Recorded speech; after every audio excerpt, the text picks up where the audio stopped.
This video contains mild spoilers for a Minecraft movie. Click off and come back later if you don't want to hear them. I am Oliver, and I have been playing Minecraft for the past 8 years of my life. This simple block placing sandbox game means more to me than most things in the world, and over the years, I have spent countless hours having fun on various survival worlds and servers. So of course, when a film adaptation of the game finally released after over 10 years of production hell, I went to see it with all my friends.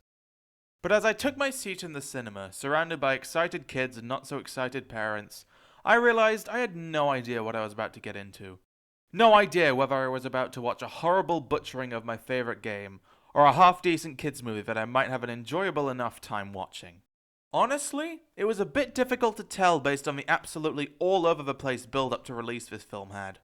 I remember when that first trailer released, and how everyone, including myself, collectively reacted to it. How we laughed at all the awful mob designs, bad green screen effects, and memeable dialogue, and equally, how disappointed we all were that this was going to be the Minecraft movie we were getting. But then, as the months went on and we got more and more trailers and footage from the film, some people gradually began to come around on the film. By the time April finally rolled around, a lot of people were genuinely looking forward to it. As for me, I decided to go into it with an open mind. After all, there's only so much you can gauge about a film's quality from its trailers, so even though I had my doubts that the film was going to be any good, a part of me hoped that the film might surprise me and turn out actually alright. So I sat there, in that cinema, and watched the film, post-credit scene and all. And after all was said and done, what did I think of it?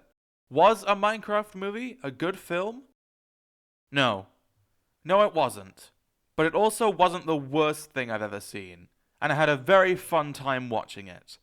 Of course, most of this fun came from an ironic enjoyment of how bad it was, but there were definitely things I liked about it amidst all the rubbish it threw at me. And today I'd like to discuss those things, as well as all the stuff that I didn't like about the film. This is my review of a Minecraft movie. To begin with, I'll start off positive and go over all the stuff I actually liked within the film. For starters, I think the most obvious thing I can praise are the film's visual effects. Though I'm still not a fan of a lot of the designs they gave to mobs and other things from the game, all of them are animated really well and look great on the big screen. In particular, the environments in the Minecraft world look really nice. I've seen some people complain that the green screen effects with the actors looked bad, and while there definitely were a lot of shots where they looked a little awkward, overall, I didn't think they were that bad. Perhaps it was just because my eyes got used to seeing these live-action people in this virtual world after a while, but for most of the film, I didn't think the actors looked out of place at all. I also liked all the sets and props they used in the Minecraft world.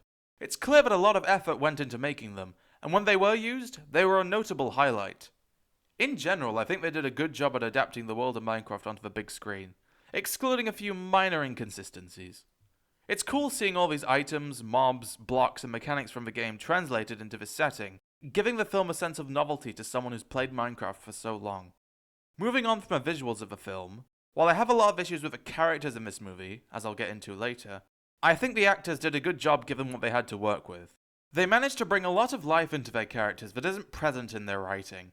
In particular, I'd like to highlight Danielle Brooks, who makes a character who otherwise basically has nothing to do throughout the entire film very likable and charismatic.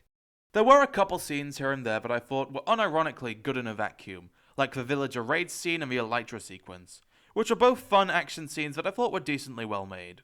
And of course, while the actual jokes in the film were very hit or miss, it is a very ironically funny movie. Anytime Jack Black, played by Jack Black, said any of his iconic quotes, I felt myself perk up a bit and smile, reveling in the so bad it's good energy this film sometimes provided. Okay, that was all the things I liked about the movie, now let's get into why it sucks. Firstly, all the negative things people said about the film before its release still hold up. Yes, the bad designs are still bad, yes it should have been animated, yes it's still really disappointing that we didn't get a sincere adaptation of such a special game for its very first movie, but we all knew that already. What are some of the other reasons this film has a 48% critic score on Rotten Tomatoes? Well, there's a lot of them to be sure, but the main reason, at least for me, is that the characters and story just simply aren't very good. Not that I was expecting much, just to be clear. I wasn't expecting some prestigious Oscar-winning drama. I had pretty low expectations for the film's story going in. But even then, I still felt it underdelivered. The plot is paper thin, and only really serves as an excuse to get from one action or comedy scene to the next, with a lot of said scenes not even mattering in the grand scheme of things. The character writing is done so poorly that I honestly wish they didn't even bother trying to flesh these people out and just kept them as basic caricatures. Because yes, they do try, in very big air quotations, to flesh these characters out and give them arcs. The problem is, they do it really, really badly. Take Henry, for example. At the beginning of the film, it's established that Henry is struggling with growing up, as he feels like the older he gets, the more his creativity and imagination is being suppressed by the people around him. This sets up him potentially wanting to stay in the Minecraft world instead of going back to the real world of his sister, as there he can fully express his creativity and be a kid forever. This is a decent setup for an arc, so you would think that they would build upon it and develop it over the course of a story. But that's not what we get at all. Instead, what we get is a series of a few very loosely connected scenes of Henry doubting if the real world is the right place for him, before he magically decides at the end, with no build-up or development whatsoever, that actually, no, he does want to go back to the real world after all. This is bad writing. They completely skip over the development stage of his arc and just have him arrive at the end of it with no fanfare. And the rest of the characters aren't much better. Steve goes through a similar arc to Henry's, except now it's even worse. Garrett the Garbage Man Garrison, Gamer of the Year 1989, has one scene towards the middle of the film where he's called out for being a selfish loser, a plot point that is literally resolved in less than 10 minutes in the most pointless sacrifice ever known to man.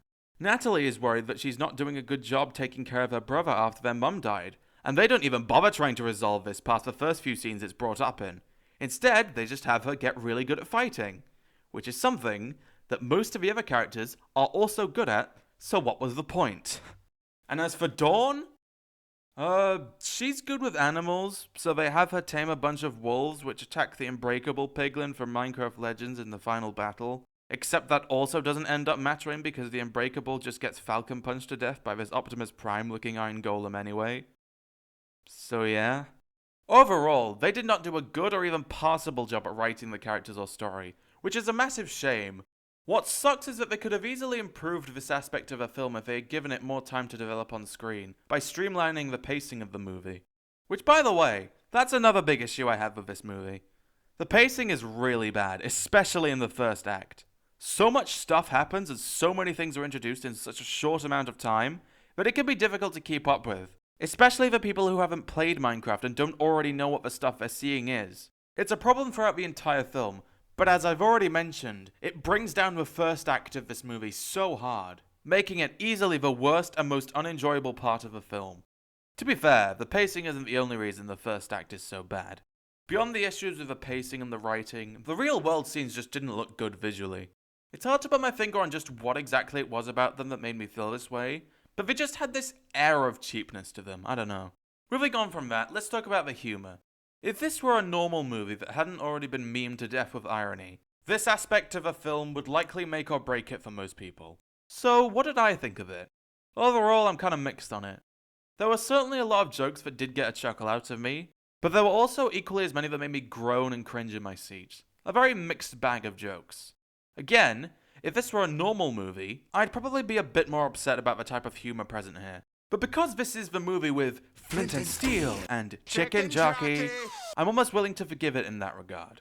Before we move on to my final thoughts, I have a couple other nitpicks with the film I'd like to discuss. First, I did not care for the villager subplot. It felt like just unnecessary fluff in an already short and bloated film. But the final scene with them was admittedly pretty funny with just how absurd it was. Secondly, I thought the final battle was kind of underwhelming.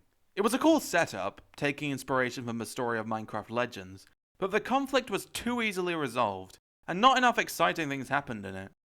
And finally, I was very confused by the inclusion of multiple songs in the film. I was expecting the big final number. That made sense since a lot of kids' movies end with some kind of song or dance sequence. I was not expecting the two other songs though. It's weird because they were both so short, so I question why they were even included. And if they wanted to add songs to the movie, surely they would add more than just two. I don't know, maybe they just felt obligated to put them in after Peaches went so viral a couple years ago. In conclusion, I did not think a Minecraft movie was a good film overall. If I had to rate it out of 10, I'd probably give it a 3, and I will never not wish it had been a more sincere and respectful adaptation of the game I grew up with. With that being said though, Despite all my grievances with it, I cannot lie and say I did not have fun watching it. A Minecraft movie is a bad film, but it's not an unenjoyable one. I could sit here all day long and list and analyze and critique the many, many problems I have with it, and I'd still recommend it to anyone looking for an ironic but fun watch with friends. If you're not someone who enjoys watching that type of movie, then I will say that you should probably stay away from this at all costs. But if you are, then by all means go see this in the cinemas. Ideally with a group of people you can laugh along with. You won't get a good film, but you will get a good experience. So yeah, that's my thoughts on a Minecraft movie.